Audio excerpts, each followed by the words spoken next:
In the exhausted, hollowed-out heart of postbellum Virginia, where piety was often a thin coat of whitewash over a sepulcher of grief, there are stories that were meant to remain buried.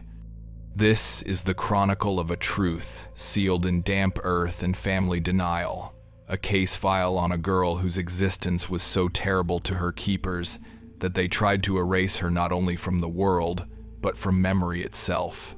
They insisted she was never born, but the earth beneath their feet and the rot in the wood of their home remembered otherwise. If the quiet dread of forgotten history is what you seek, and you have only just found our archive, consider subscribing. Become a keeper of these records, and ensure that what has been buried does not remain lost. The year was 1873. The scars of the war were still fresh upon the land, a latticework of old trenches and fallow fields that the dogwood and honeysuckle were slowly trying to reclaim. It was a time of deliberate forgetting, a collective effort to mend the soul of a broken country by turning a blind eye to the traumas that lingered just beneath the surface. In this landscape of curated memory, on a tract of land some miles outside the small, watchful town of Oakhaven, stood a farmhouse. It was a severe, two-story structure that had once been respectable, but now seemed to be collapsing under the weight of its own secrets. The paint, once a stark and righteous white, had blistered and peeled, surrendering to the relentless humidity until it hung from the clapboard like sunburnt skin. The fields around it were tidy, the fences mended, a testament to the family's tireless work ethic. But the house itself held an air of terminal decay, as if it were rotting from the inside out. The family who inhabited this grim residence was, by all outward appearances, a model of rural virtue. The father was a stern, God-fearing man whose face seemed permanently etched with the hardships of war and the solemnity of his faith. He was a man of few words, his silence often more formidable than any sermon. His wife, the mother, was the true pillar of their household's reputation. She was a woman of formidable resolve, her posture unnaturally straight, her gaze direct and unyielding. She managed her home with a quiet, ruthless efficiency that left no room for disorder, sentiment, or weakness. They had 2 children who were seen in town and at Sunday service, an older son, already a mirror of his father's grim composure, and a younger daughter, a pale, silent girl who rarely strayed from her mother's shadow. To the people of Oakhaven, they were a portrait of resilience and laudable piety, a family that had weathered the nation's storm and emerged intact, if somewhat severe. Yet, around the edges of this carefully maintained image, whispers persisted. They were faint, insubstantial things, like motes of dust caught in a sunbeam, present one moment and gone the next. They were the ghost of a memory, a collective, unspoken suspicion that there was something missing from the family portrait. Older residents of the town, those whose memories stretched back before the war, sometimes spoke of another child, a different daughter. The recollections were always vague, fractured, and uncertain. A merchant might recall the father purchasing a small, delicate christening gown many years ago, a purchase that seemed incongruous with the plain, hardy clothes of the other children. A neighbor, a woman with a keen eye for the affairs of others, held a fleeting image in her mind of a small face at an upper window of the farmhouse, a face she saw only once and never again. Some claimed to remember the mother in the early years of her marriage, speaking of her hopes for a large family, her hands resting on a swollen belly that promised a life which, seemingly, never arrived. These were dangerous thoughts in a community that valued discretion above all else. To question the word of such a devout family was to invite censure. Any inquiry, no matter how delicately phrased, was met with a chilling and absolute denial. The mother would fix the questioner with her unblinking stare and state, in a tone that forbade further discussion, that the Lord had blessed them with a son and a daughter, and no others. She spoke the words with the flat certainty of a biblical pronouncement. The father would simply turn away, his silence a wall of granite. Over time, the townsfolk learned to respect this wall. The questions ceased. The fragmented memories were dismissed as tricks of the mind, conflated stories from other families, other times. The missing girl, if she had ever existed at all, was relegated to the realm of unsubstantiated gossip, a phantom child who haunted the periphery of the town's consciousness. The family's denial was so complete, so unassailable, that it began to reshape the past, actively erasing any trace of the person they claimed had never been. It was the town's new reverend who first felt the wrongness of it all, not as a memory, but as a palpable presence. He was a thoughtful man, sent to Oakhaven to help mend its spiritual fractures. He had a gentle demeanor, but his eyes missed little. Having lost a young sister to fever in his own youth, he was intimately familiar with the anatomy of grief. He knew its weight, its shape, the hollow spaces it left behind in a family. When he visited the farmhouse for pastoral duties, he observed its occupants with a practiced eye. He saw their discipline, their faith, their impeccable order, but he did not see the telltale scar of loss. There was no lingering sadness, no ghost of a cherished memory. Instead, he sensed a void, an absence that was not empty but actively maintained, a hole that was being perpetually guarded. It was a silence that felt curated, a form of peace that was too perfect, too absolute. He noticed the way the two children never spoke of any other siblings, the way their family history seemed to begin and end with the four of them, as if they had sprung into existence fully formed. His attention, and his deep, abiding unease, eventually settled upon a single, inexplicable detail of the house itself. In the main hallway, a space otherwise defined by its Spartan cleanliness, was a door that led to nowhere. It was a cellar door, set low in the wall, but it was unlike any other in the house. While the other doors were functional, opened and closed daily, this one was a monument to stillness. It was sealed shut not just with a lock, but with 3 thick, horizontal planks of rough-hewn pine. These were not recent additions. The wood was gray and weathered, and the planks were affixed to the door frame with heavy, hand-forged nails, the kind a blacksmith might make for shoeing a horse. The heads of the nails had been driven deep into the wood, then hammered flat, as if to prevent any possibility of removal. Thick, undisturbed shrouds of cobwebs hung from the edges of the planks, and a fine, gray powder of dust coated every surface, a testament to the passage of years. No one, it was clear, had passed through that doorway in a very long time. On a warm afternoon in late summer, the Reverend had been taking tea with the mother in the parlor. The air was thick with the scent of boiled linen and lye soap, the signature aroma of the house. From the hallway, he could just see the sealed door, a dark anomaly in the otherwise pristine environment. He felt a strange compulsion, an intellectual curiosity that bordered on dread. He gestured vaguely towards the hall and inquired about the cellar. He asked if they used it for storing preserves or winter supplies.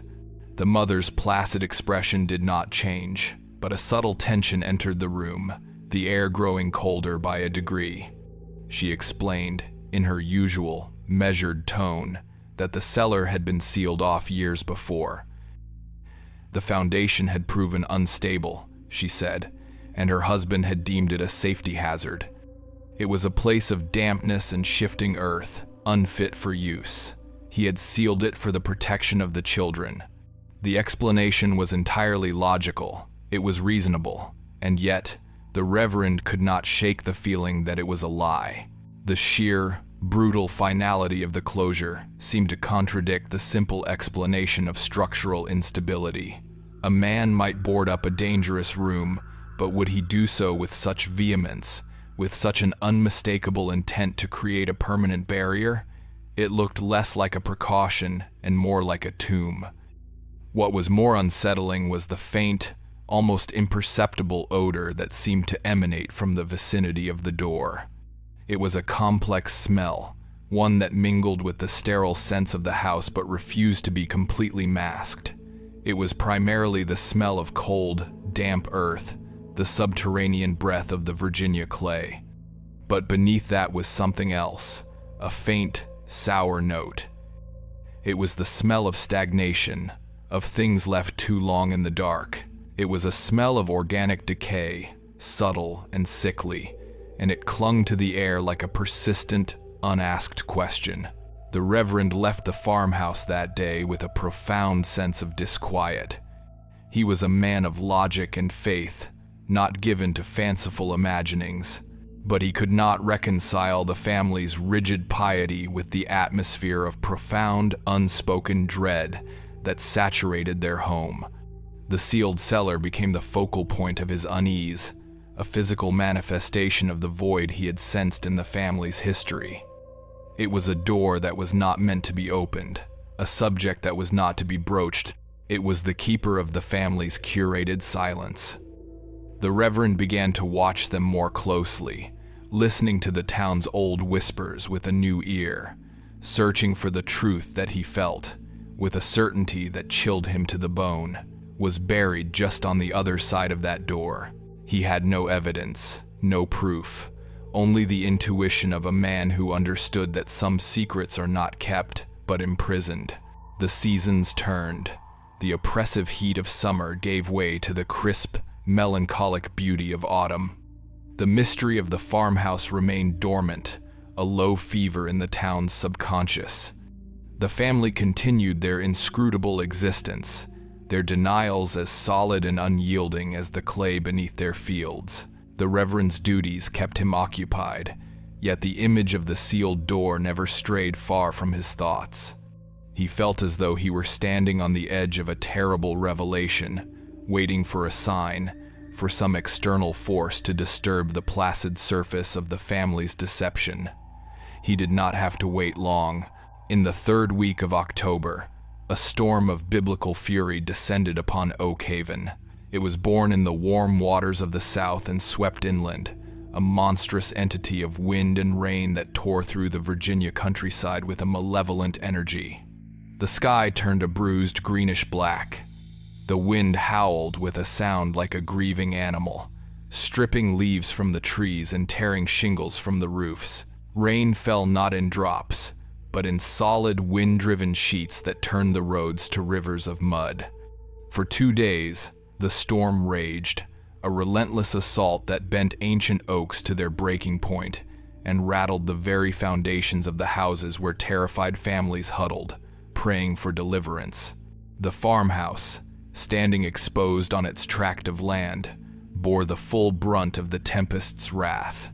The wind shrieked around its corners, prying at the window frames and forcing drafts through invisible cracks in the walls. The family waited out the storm in their parlor, the father reading from the Bible by candlelight, his voice a low, steady drone against the chaotic symphony outside. The mother sat with her needlework, her hands moving with a calm, unnerving precision. But as the second night of the storm reached its terrifying climax, a sound unlike any other echoed through the house. It was not the groan of the roof or the rattle of a window. It was the sharp, violent crack of splintering wood, followed by a deeper, groaning tear.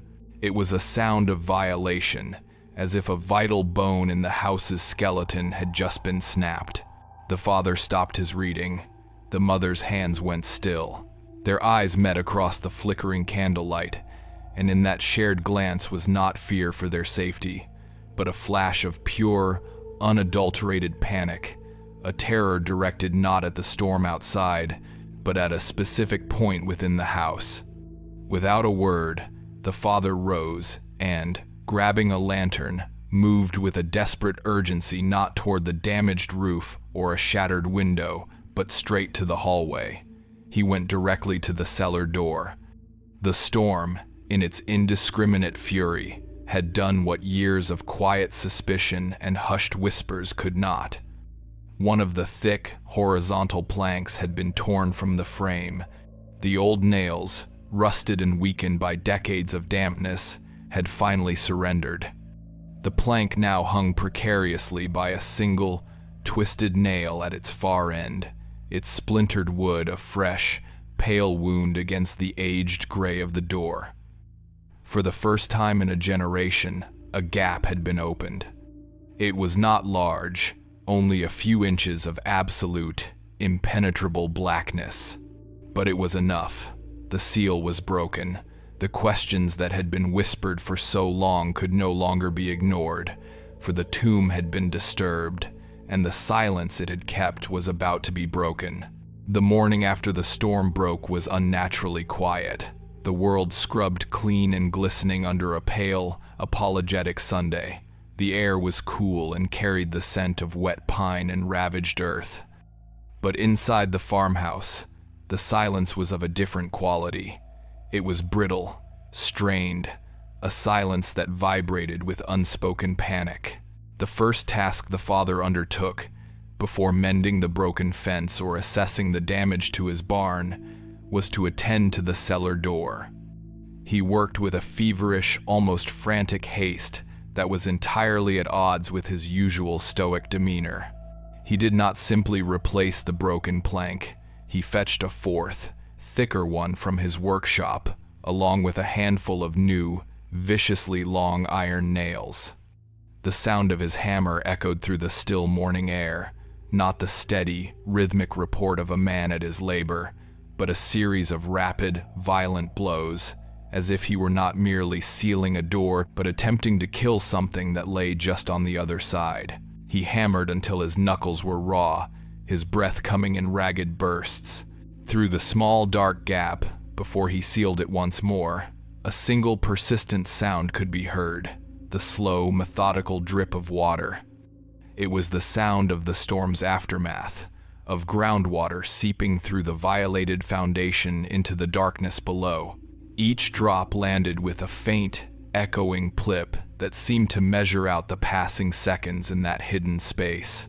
When the final nail was driven home, the father stood back, his chest heaving, his face slick with sweat despite the morning chill. He had restored the seal. But the damage was already done. The house's most guarded secret had been exposed, however briefly, to the light and to the storm, and the story of its violation began to travel. News in a small town like Oakhaven has a life of its own. It moves not through direct proclamation, but through 1,000 subtle channels. A shared glance over a clothesline, a hushed question at the general store, a carefully worded prayer request at a church meeting. The story of the storm's damage to the farmhouse spread quickly, but it was the specific detail of the cellar door that took root and grew in the fertile soil of the community's long-dormant suspicion. The whispers, once faint and ephemeral, returned with a new and troubling substance. They were no longer the musings of a few old-timers, but the urgent, anxious currency of the entire town.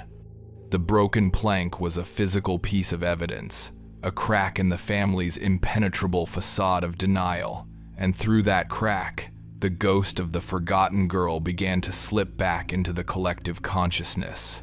The neighbor who lived on the adjacent property, a widow whose meticulous care for her now decimated flower garden was her one small vanity, found her own fragmented memory sharpening into a painful, crystalline focus. For years, she had held on to the image of a child's face at an upper window, an image so fleeting she had convinced herself it was a dream. But now, emboldened by the growing tide of rumor, she began to speak of it. She recounted the memory to the Reverend, her voice low and trembling. She said it had happened one autumn afternoon, nearly a decade prior. She had been outside, pruning her roses, when a flicker of movement in the farmhouse's attic window had caught her eye. She had looked up to see a small, pale face framed by a tangle of dark hair. The child's eyes were wide and dark, and they seemed to be staring out at the world with a desperate, unreadable longing. The neighbor had raised a hand to wave, a simple, friendly gesture, but the face had vanished instantly, as if snatched away from the glass. She never saw it again. The attic window, from that day forward, was always shuttered. The family, sensing the shift in the town's atmosphere, retreated even further into their fortress of piety and silence. The mother, in particular, became a figure of chilling control.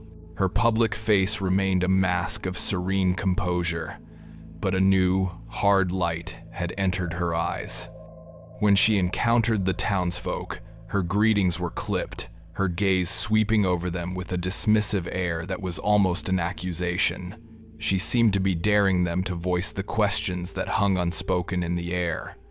She made a point of hosting a small luncheon for members of the church congregation, a calculated performance of normalcy designed to quell the rising tide of gossip.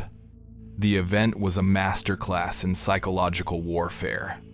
The house was, as always, immaculate.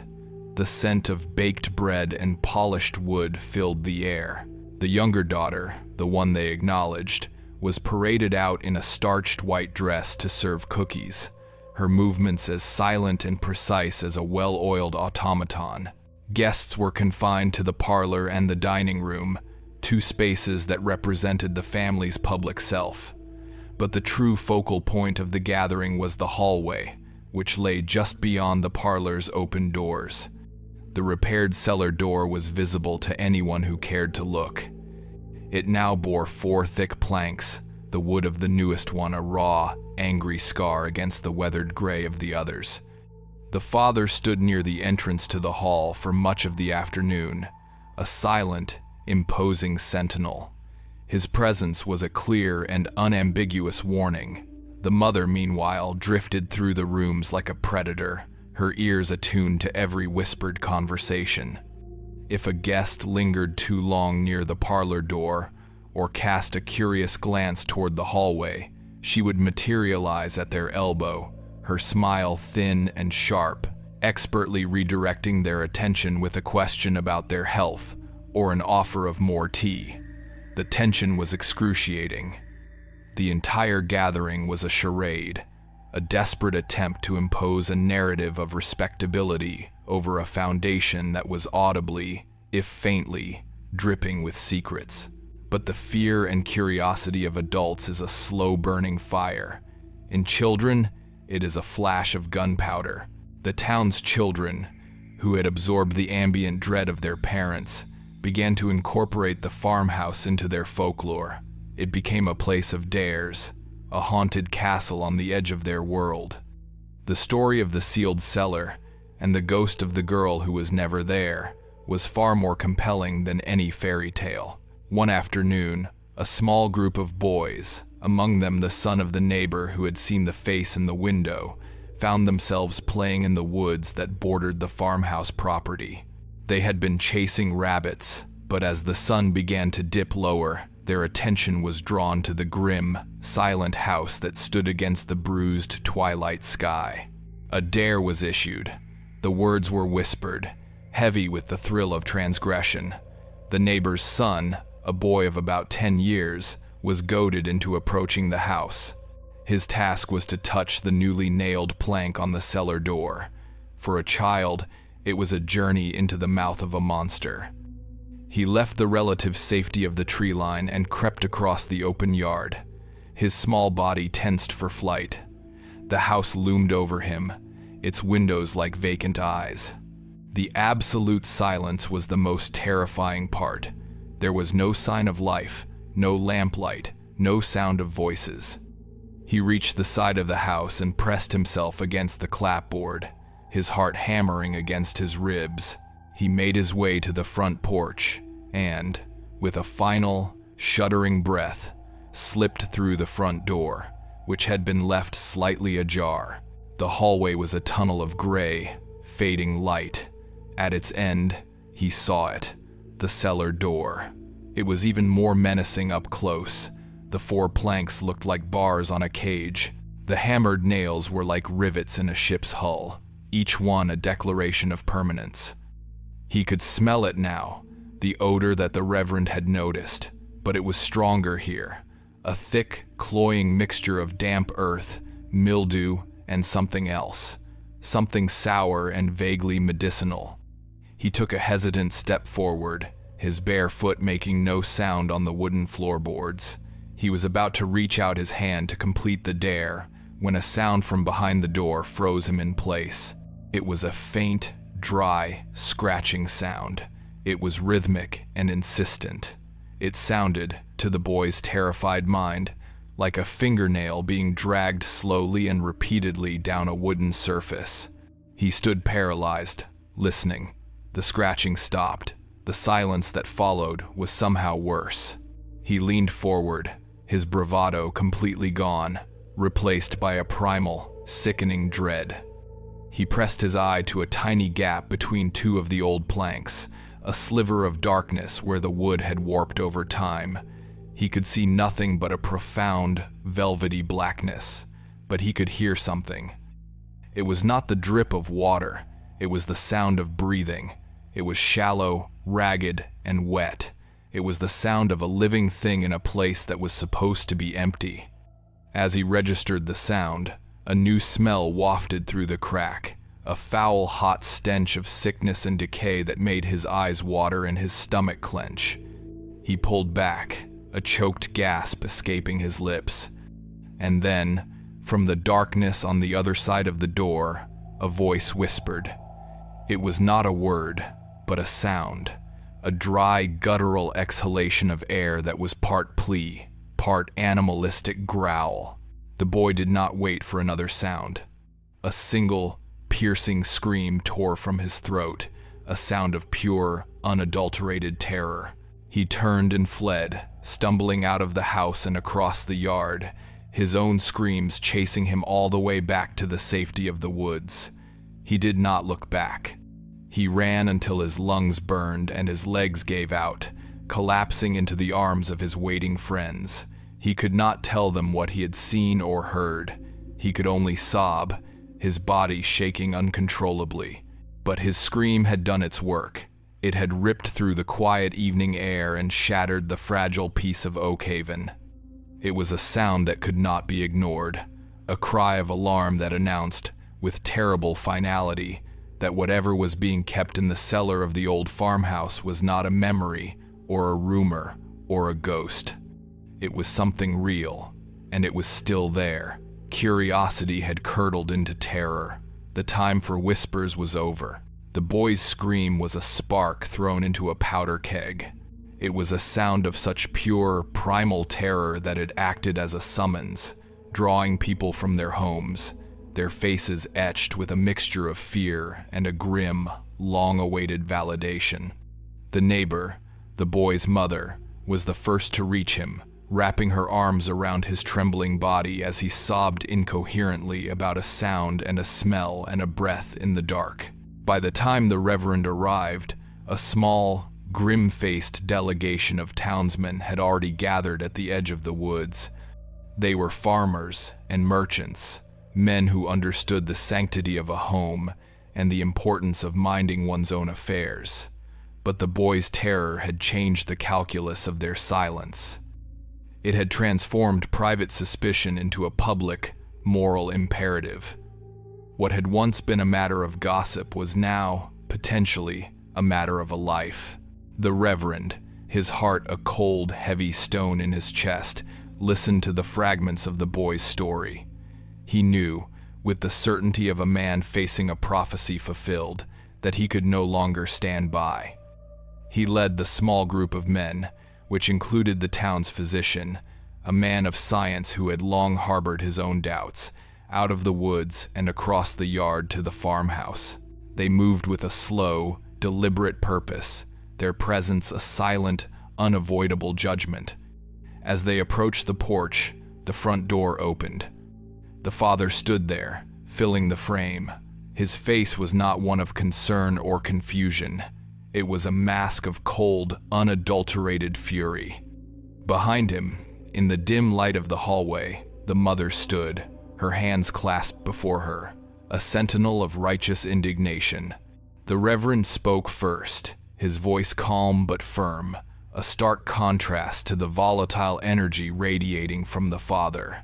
He explained that a child had been badly frightened, that there were concerns, that there were noises coming from behind the cellar door.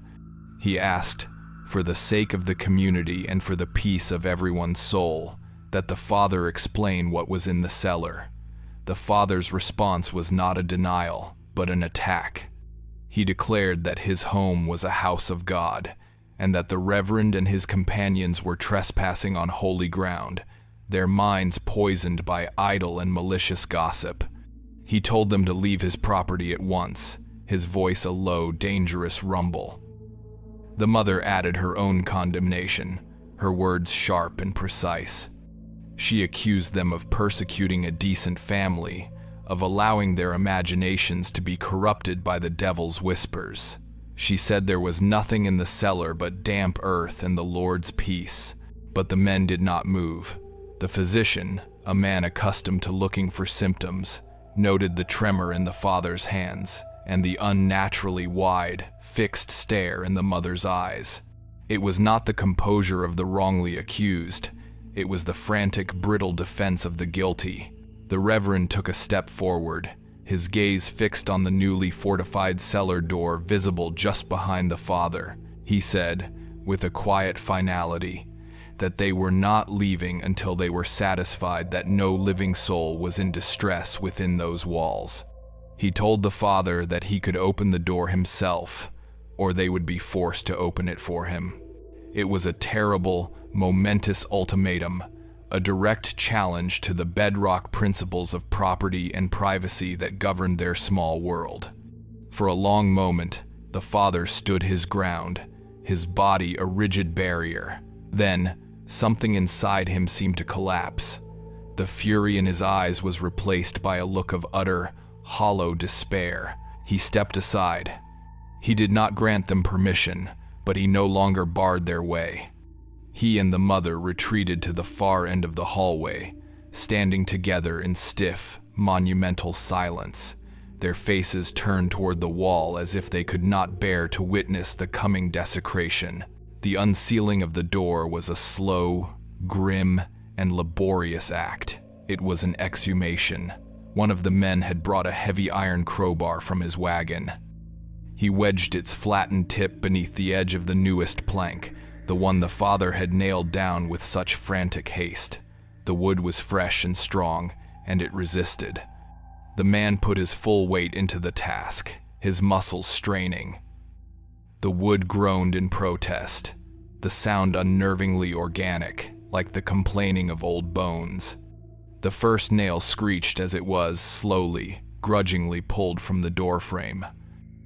The sound was excruciating, a violation of the house's enforced silence. One by one, the nails surrendered. The first plank was torn away and cast aside, revealing the three older, more weathered planks beneath. These were more stubborn still.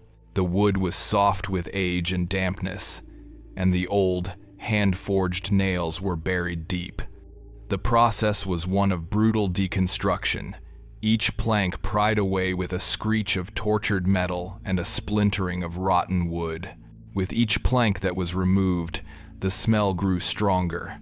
It seeped out of the violated doorway and filled the hallway, a thick, complex miasma of decay. It was the smell of a place devoid of light and air, a place where life had been left to fester. It was the sour smell of human waste, the cloying sweetness of rot, and the sharp, metallic tang of sickness. It was an odor so foul, so deeply offensive to the senses, that two of the men had to step back, their hands covering their mouths. The Reverend and the physician stood their ground, their faces pale and set. This was the smell of profound and prolonged suffering, and it was a more damning testament than any spoken confession. When the last plank was finally torn away, the door itself was revealed. It was a simple, solid wood door, but its surface was a roadmap of torment. The wood was covered, from about the height of a small child's reach down to the floor, with a dense network of scratches. They were not random marks. They were gouges, dug deep into the grain of the wood, a frantic, desperate calligraphy of entrapment. They crisscrossed and overlapped, a testament to countless hours, days, and years of a prisoner trying to claw their way out. The physician leaned closer, holding his lantern aloft. He noted, in a low, clinical tone, that the streaks running down from the deepest gouges were of a dark, reddish-brown color, consistent with dried and flaked blood.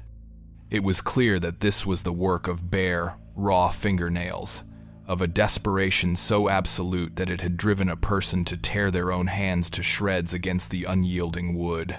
The door was not locked from the outside. The planks had been the only lock. The Reverend reached out a trembling hand and pulled on the simple iron latch.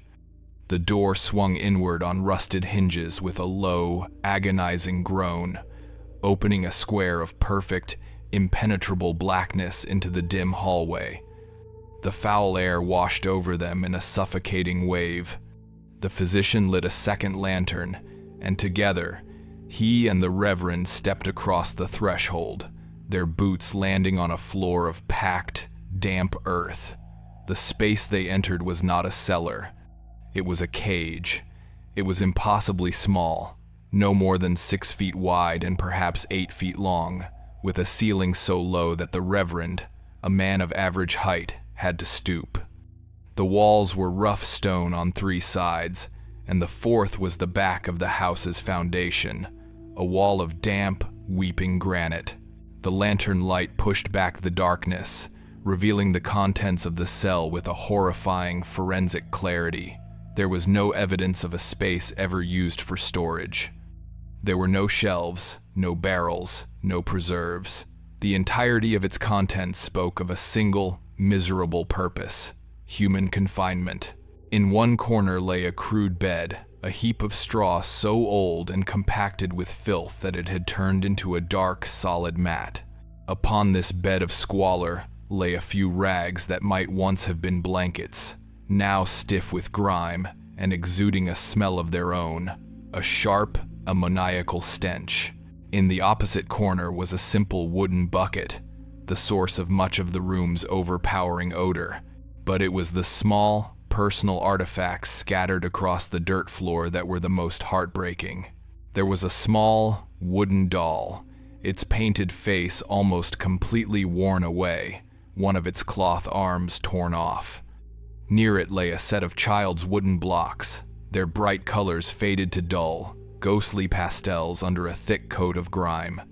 And against the far wall, half buried in the dirt and filth, was a small, simple dress. It was made of plain cotton, a pale blue color now mottled with dark, spreading stains of mildew. It was so small, the size a child of 5 or 6 might wear. It lay there, a discarded husk, a pathetic, silent effigy of the childhood that had been murdered in this suffocating darkness. The absence of the girl was a palpable, screaming presence. The cell was not empty. It was full of the ghost of her suffering. It was a monument to her erased life, every stain and every scratch a word in her unspeakable autobiography. The Reverend ran a hand along the stone wall. His fingers came away wet and cold. He then turned his attention to the wooden beams that supported the floor above. Here, the evidence was even more stark than on the door. The beams were low enough to be reached by a child standing on her toes. They were covered in the same frantic claw marks, layer upon layer of them, as if she had spent years trying to dig her way up, through the very floor of the house, to the world of light and family that existed just inches above her head. The physician, his face a grim mask of professional detachment that did little to hide his horror, pointed his lantern at the scratches. He observed that some were shallow and wide, while others were thin and deep, suggesting they had been made over a long period of time, as the child's hands and nails grew and changed. He posed the terrible, rhetorical question that was already burning in the Reverend's mind. What kind of despair, he wondered aloud, would compel a child to do this? As the men stood in stunned, horrified silence, absorbing the full weight of the scene, one of the townsmen who had followed them in let out a small, choked cry. He was standing near the pile of rotting straw that served as a bed. He had nudged it with the toe of his boot, and something had shifted underneath. Reaching down, his hand wrapped in a handkerchief, he pulled an object from the filth. It was a small book, a cheap, paper-bound journal of the kind sold in the general store. Its cover was warped and stained, its pages swollen and wrinkled from the pervasive damp. It felt impossibly fragile, as if it might disintegrate into pulp at the slightest touch. He handed it to the Reverend. The Reverend opened the cover with the delicate care of a man handling a sacred relic. On the first page, written in the large, looping and unsteady scrawl of a child just learning to form her letters, were a few simple words. It was a declaration of ownership, a claim to a self in a place designed to extinguish it. Through the grime, they could just make out the name and a date from 8 years prior. The girl who was never born, who never existed, now had a name. And in the Reverend's hands, he held her voice. The discovery of the diary changed the nature of the investigation. It transformed the cellar from a scene of abstract horror into the setting for a specific, personal tragedy. The small, water-damaged book was a Rosetta Stone for an unspeakable crime, a key that promised to unlock the truth of the girl's stolen life.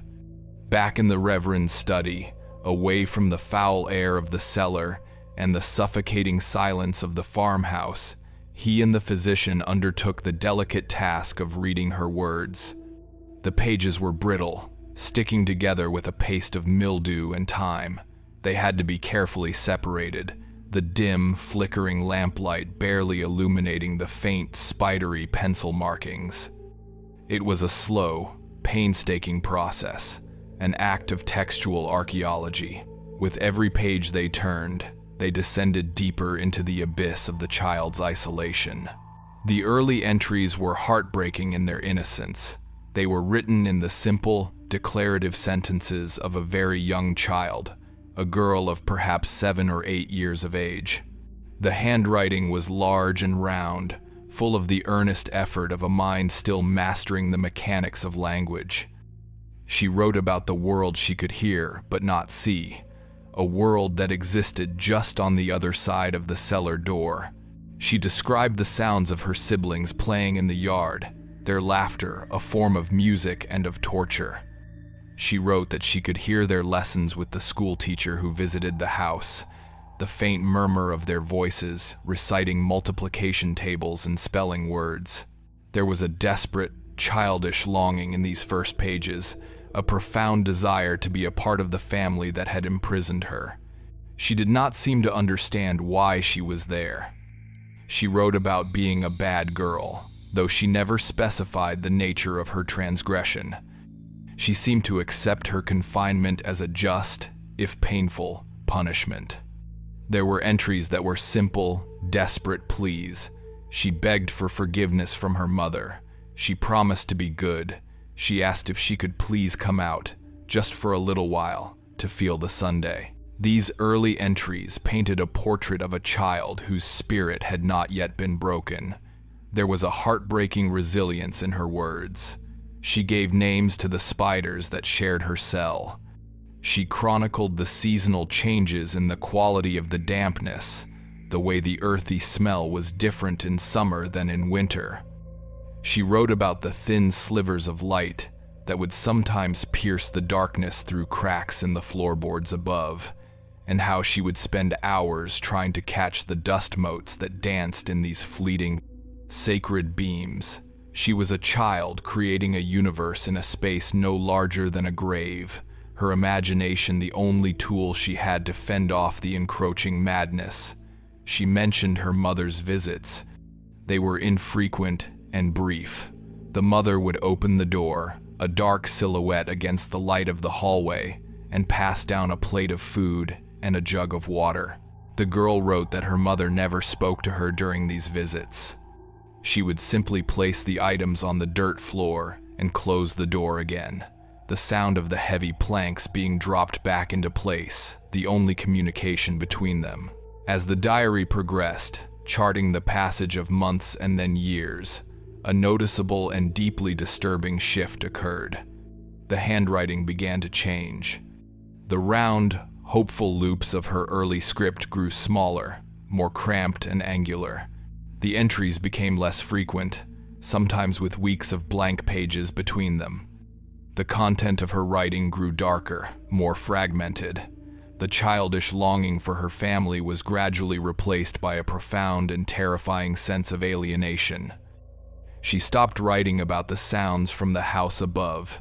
It was as if she had ceased to believe that the world of her family was real, or that it had anything to do with her. Her world had shrunk to the four walls of her prison, and her mind had begun to populate it with things that were not there. She began to write about shadows. At first, her descriptions were vague. She mentioned shadows that moved in the corners of the cell, just at the edge of her vision. She wrote that they were shy and would disappear if she looked at them directly. But over time, the shadows became more distinct, more malevolent. They were no longer just tricks of the light, but entities with a will of their own. She wrote that the shadows whispered to her when the house was quiet at night. The reverend and the physician exchanged a look of profound dread. They were witnessing, in faded pencil on a rotting page, the slow, methodical unraveling of a human mind. The child's prolonged sensory deprivation, the absolute darkness and silence, was forcing her brain to create its own stimuli. She was succumbing to the hallucinations that are the inevitable consequence of such profound and brutal isolation. The final entries of the diary were almost illegible. They were written by a hand that trembled uncontrollably, the pencil strokes so faint they were barely visible on the page. The words were disconnected, the sentences broken. The girl was no longer capable of forming a coherent narrative. Her entries were a stream of raw, terrifying images. She wrote about faces in the stone walls, their eyes watching her. She described hands that reached for her from the ceiling. The shadows were no longer just whispering. She wrote that they were screaming now.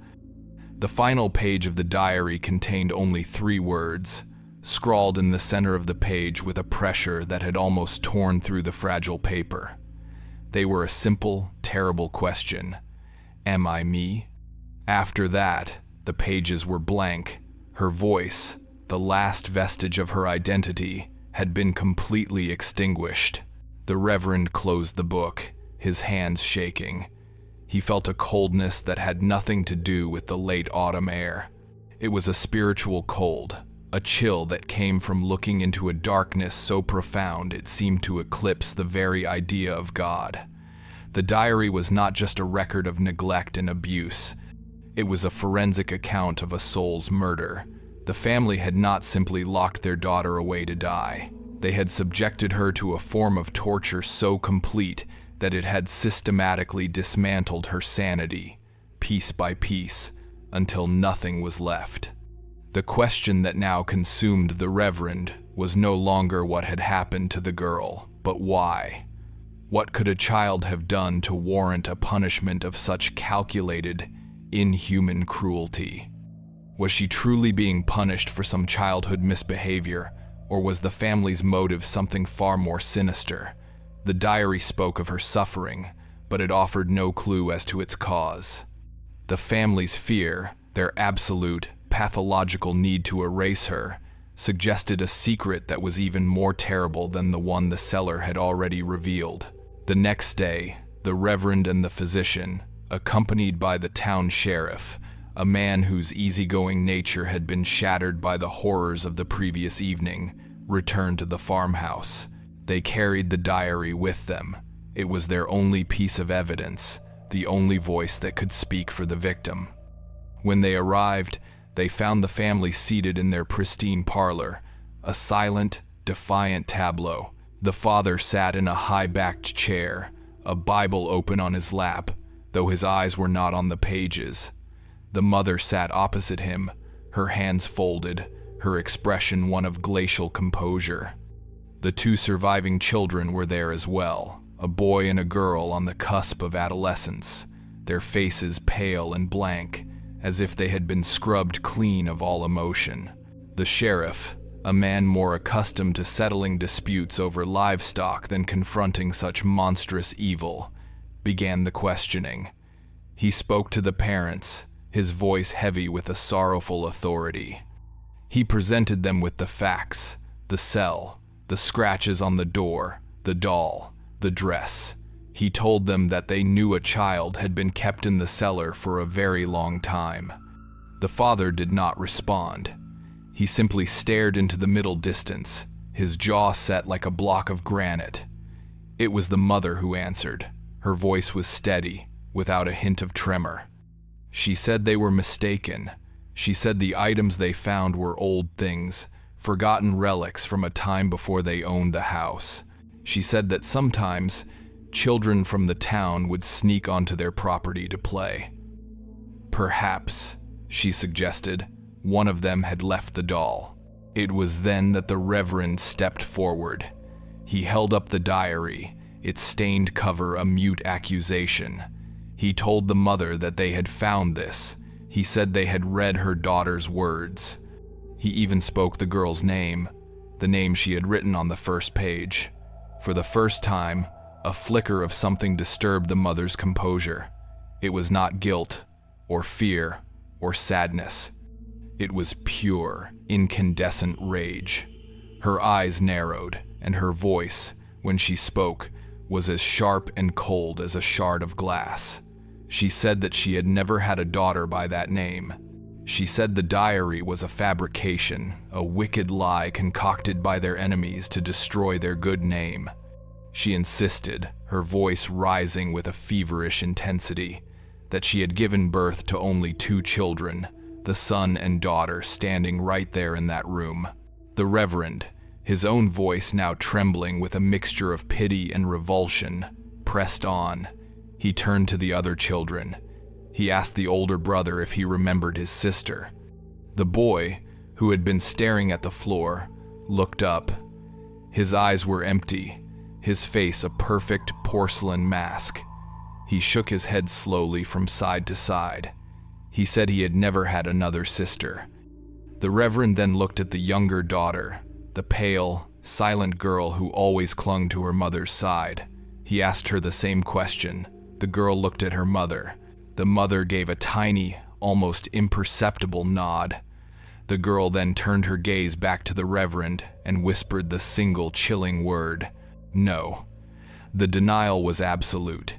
It was a united front, a fortress of lies so thick and impenetrable that the truth seemed to shatter against it. Even in the face of the girl's own words, her own testament, written in the language of suffering, her family refused to acknowledge that she had ever drawn breath. Their denial was no longer just a way to hide a crime. It was an attempt to rewrite reality itself, to unmake a person so completely that it would be as if she had never been born at all. The confrontation had failed. The family had retreated into a shared psychosis, a madness that was even more terrifying than the one they had inflicted upon their forgotten child. The family's unified and unyielding denial sent a ripple of profound bewilderment and horror through the small community of Oakhaven. In a world governed by the rigid moral certainties of faith and the simple, observable facts of rural life, such a complete rejection of reality was almost incomprehensible. It was one thing to hide a terrible secret, to conceal a crime behind a wall of silence. It was another thing entirely to stand in the face of irrefutable physical evidence and declare that it did not exist. The townsfolk were confronted with a form of evil that was more insidious than mere cruelty. It was an assault on the very nature of truth, a psychological contagion that seemed to have infected an entire family, binding them together in a shared, monstrous delusion. The days that followed the confrontation in the parlor were thick with a tense, oppressive atmosphere. The sheriff, a man of simple procedures and direct action, found himself utterly paralyzed. He had no protocol for this. The law provided tools for dealing with murderers and thieves, but it offered little guidance on how to prosecute a crime that the perpetrators claimed had never happened, a crime committed against a victim they insisted had never lived. He was in possession of a scene of unspeakable torment and a diary that read like a last will and testament, but he had no body. He had the girl's name, but he could find no official record of her birth, no entry in the church's baptismal registry, no mention of her in the county census. It was as if she had been a ghost even when she was alive, her existence a private, familial matter, unrecorded and unacknowledged by the outside world. The family, for their part, doubled down on their performance of aggrieved innocence. They did not flee. They did not hide.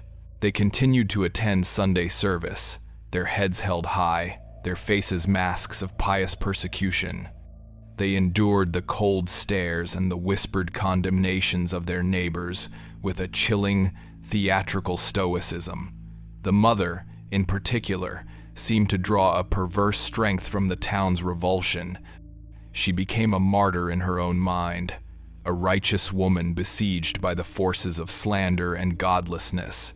She spoke to the few who would still speak to her of the trials of Job, of the burdens the righteous must bear in a fallen world. Her denial was not a simple lie. It was an act of faith, a testament to a twisted private reality that she had constructed and in which she was the sole, unimpeachable authority. The contrast between the two halves of the farmhouse became a stark, living metaphor for the family's fractured psyche. The parlor, the dining room, the upstairs bedrooms, these were spaces of almost fanatical cleanliness and order. They were the public face of the family, a carefully curated exhibition of respectability. The floors were scrubbed, the furniture polished, the linens bleached to a stark, unforgiving white. It was a home that seemed to scream its own virtue. But beneath this pristine surface, just on the other side of a few inches of wood and plaster, lay the cellar. It was the house's subconscious, a place of filth, decay, and raw, primal horror. The juxtaposition was dizzying. To stand in the parlor, with its scent of lemon oil and its air of quiet refinement, and to know that just a few feet away was a space of such profound human degradation, was to experience a kind of cognitive dissonance that bordered on madness. It was this contrast that so bewildered the town officials. How could a woman who insisted on such perfect order in her home tolerate such a cesspool of filth and suffering within its foundations? The officials, growing more desperate, decided to confront the family members individually, hoping to find a crack in their united front. The sheriff first took the older brother aside. He was a boy of 16, on the cusp of manhood, his face already settling into the grim, stoic lines of his father. The sheriff tried to appeal to the boy's conscience, speaking to him not as a child, but as a man. He described the conditions in the cellar. He read aloud a passage from the diary, one of the early entries where the girl wrote about hearing her brother's voice outside. The boy listened, his expression unreadable. His eyes were flat, empty of the typical flicker of memory or emotion one might expect. When the sheriff was finished, the boy simply shook his head. He said, in a voice that was a dull, toneless echo of his father's, that he did not know what the sheriff was talking about. He said the diary was a story, a fiction. He claimed he had only ever had one sister, the one who sat in the parlor. His denial was so complete, so devoid of any sign of internal conflict, that the sheriff felt a chill. The boy was not merely lying, he was reciting a creed, a truth that had been branded onto his soul. The physician attempted to speak with the father, hoping that an appeal to logic and reason might penetrate his wall of silence. The physician spoke of pathology, of the neurological damage that such profound isolation would inflict upon a developing child. He described the inevitable descent into madness, the hallucinations, the terror. He tried to frame it not as a sin, but as a medical tragedy. The father listened to all of this with his eyes closed, as if in prayer. When the physician finished, the father opened his eyes. They were clear and calm. He spoke for the first and only time on the matter. He said that the only sickness in his house was the one the town was trying to bring into it. He said his family was sound, in body and in spirit, protected by the grace of God. He then fell silent again, and no amount of questioning could draw another word from him. His reality was a fortress, and he was its unmoving, unassailable king. The most haunting encounter was between the Reverend and the younger daughter.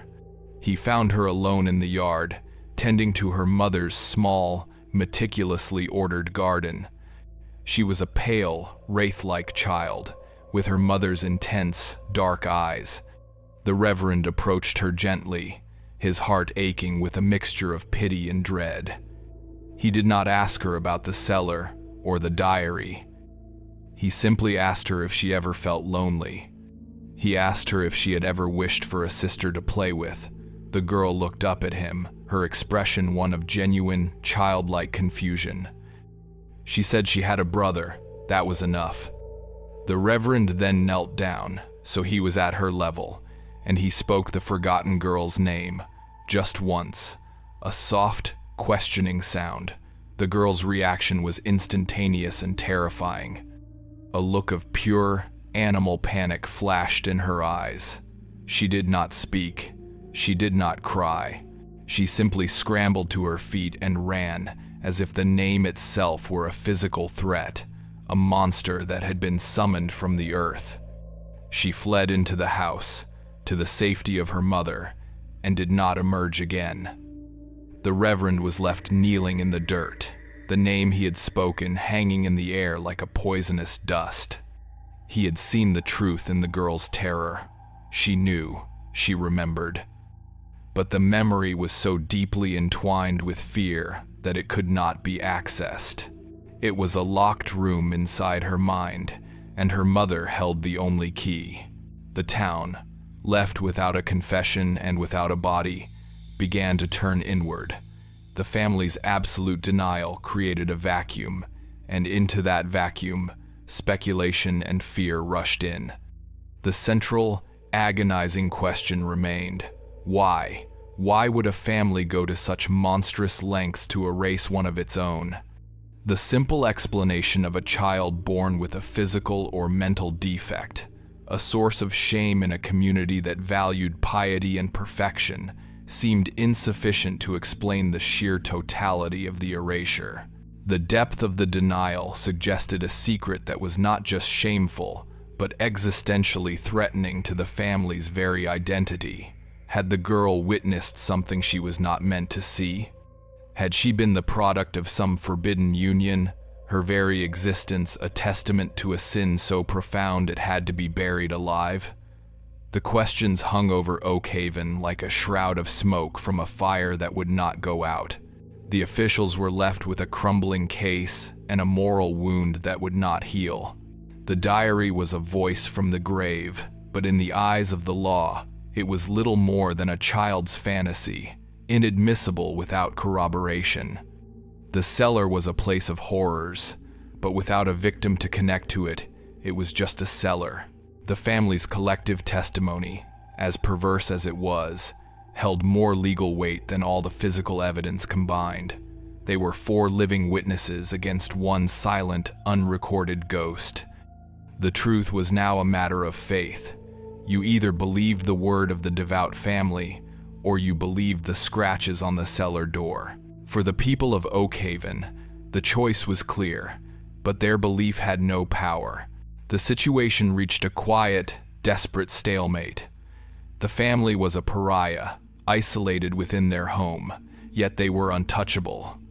The town was a collective witness to a crime it could not name, a chorus of accusers with no power to seek justice. The girl's existence was now balanced on a knife's edge. She was real in the memory of the town, in the pages of her diary, in the gouges, in the wood of the cellar. But she was unreal in the world of official records, in the testimony of her own blood, in the eyes of the law. The town began to wonder, with a creeping existential dread, which version of reality would ultimately prevail.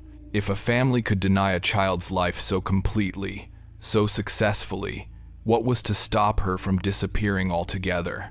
What was to stop her memory from being the next thing to be buried? The question of her suffering was slowly being eclipsed by the terrifying possibility of her complete and total annihilation from the archives of human memory, her voice surviving only in the haunted whispers of those who had dared to open the cellar door.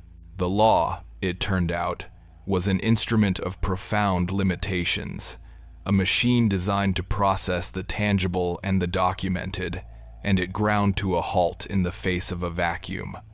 The family's denial had created just such a vacuum, a void where a life should have been, and into this void, all attempts at justice collapsed. The sheriff, a man who believed in the simple, linear progression of crime, evidence, and punishment, found himself in a legal and philosophical quagmire. He had a crime scene, but no corpus delicti. He had a victim's testimony in the form of the diary, but no official victim. He could not charge the family with murder, for there was no proof of a death. He could not charge them with abduction or false imprisonment, for there was no proof that the child had ever legally existed in the first place. The search for a single piece of official documentation became a desperate, almost holy quest for the Reverend and the sheriff. It was a search for a bureaucratic ghost.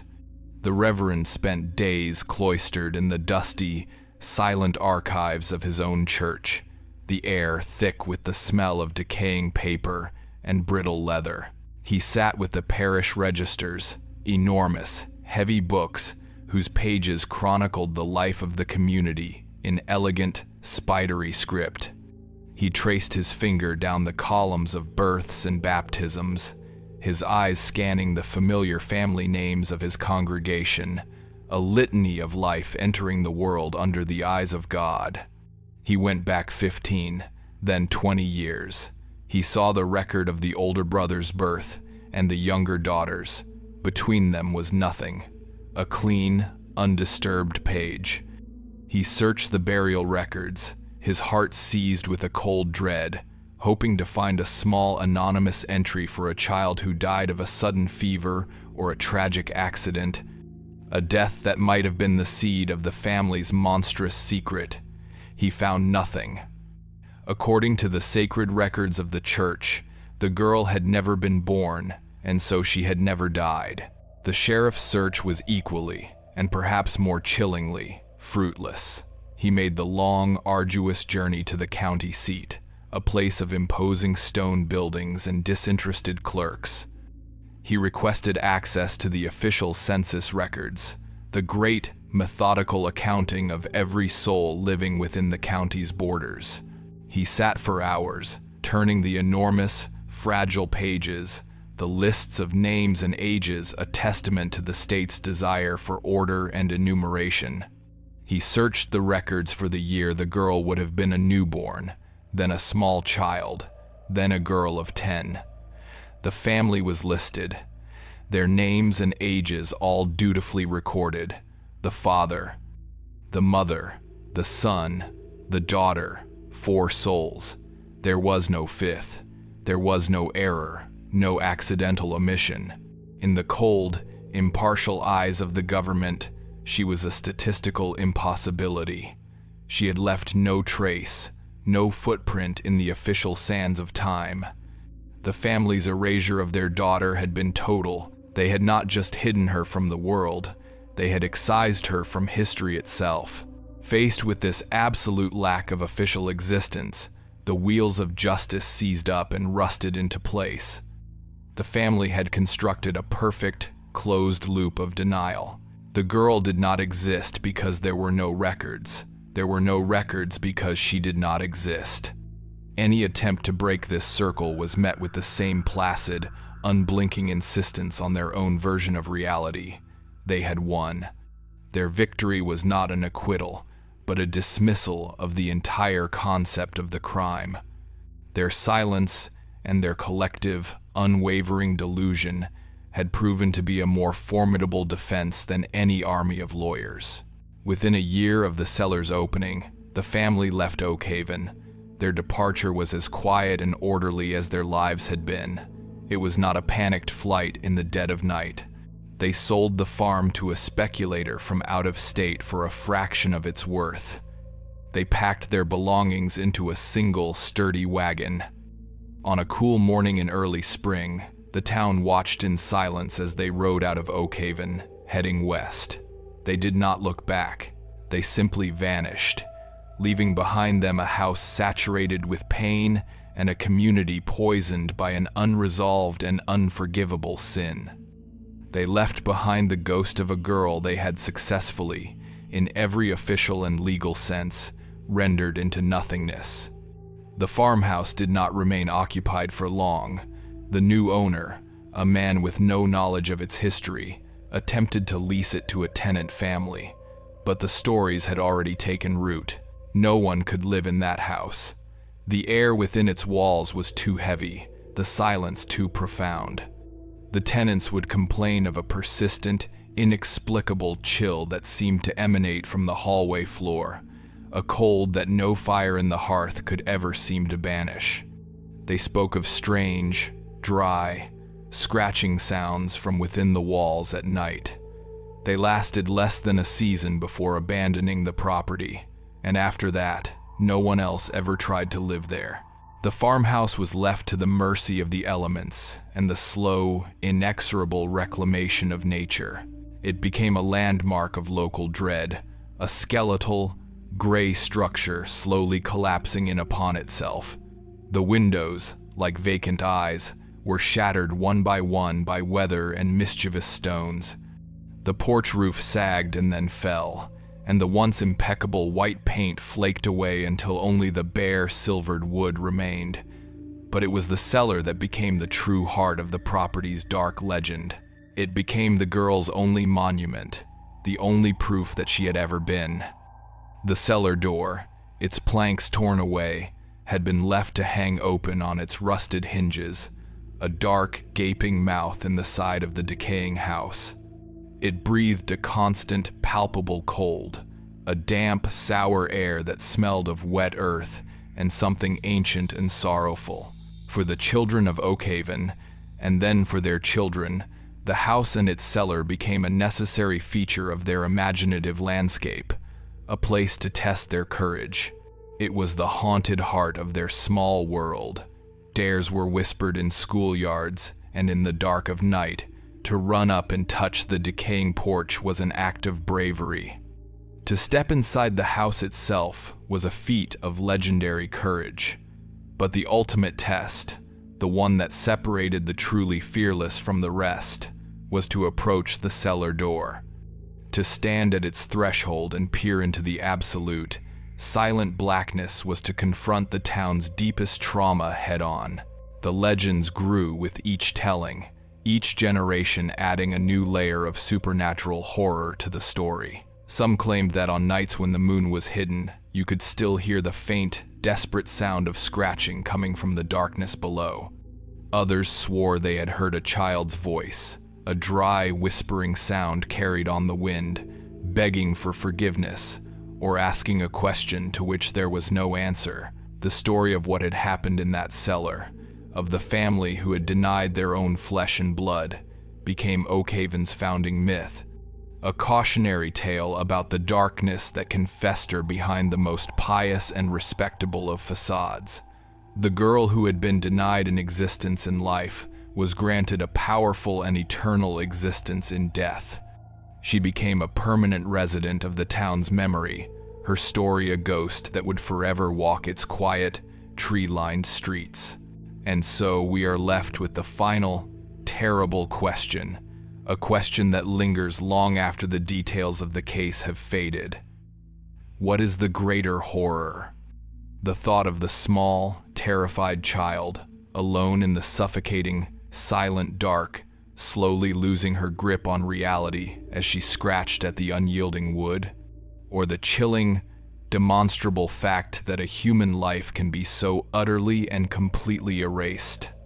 Her suffering was finite, a brief and brutal passage through a world that refused to see her. But her erasure is infinite. It is a void that stretches backward and forward in time, a wound in the fabric of history itself. She was the girl who was left to rot, not only in the damp earth of the cellar, but in the cold, barren ground of the official record.